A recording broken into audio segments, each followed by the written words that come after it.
anything, you know. My music is not new. It's just like a mix of all the music I like, you know. And I think I always love very emotional music.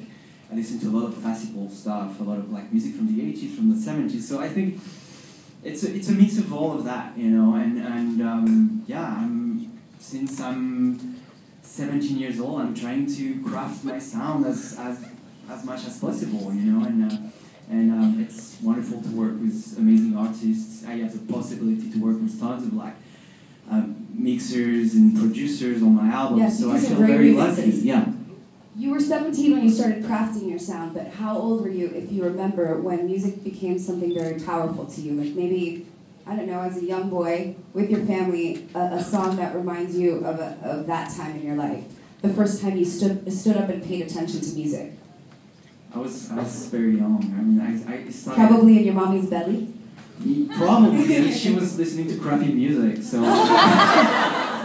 But no, the first musical shock for me was this TV show where this French electronic artist called Jean-Michel Jarre played on this like Sunday afternoon, and I was 7 or 8. I was very young, and I see this artist performing on stage on a TV show surrounded by amazing vintage synthesizers, and the music sounded so like it was coming from the future, you know, and it was like my first shock of like in music, and since then I have this love for electronic music.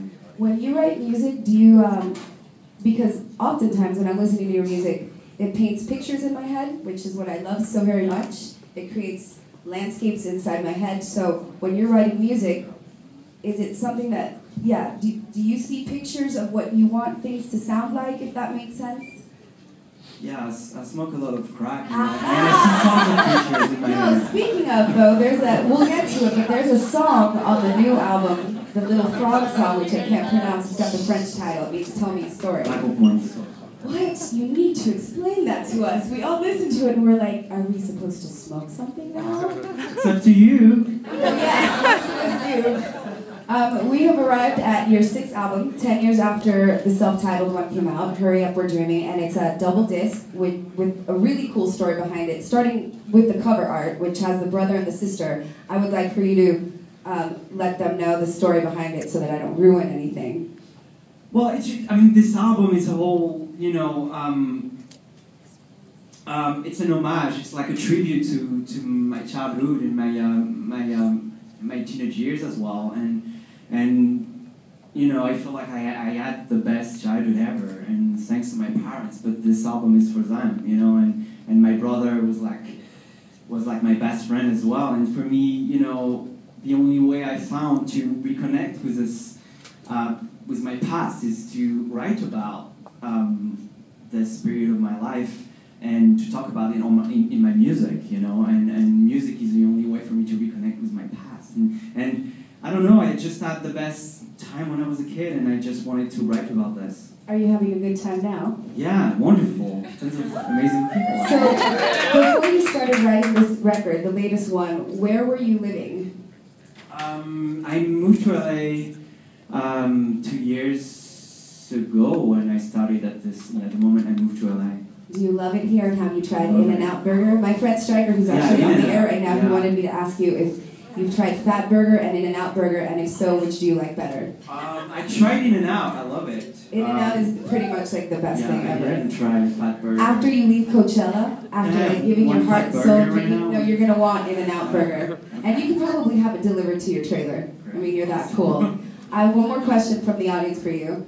You said your album is a tribute to your childhood and relationship with your family, especially your brother. How does the essence of your family show itself in your music? I know you said growing up was really great.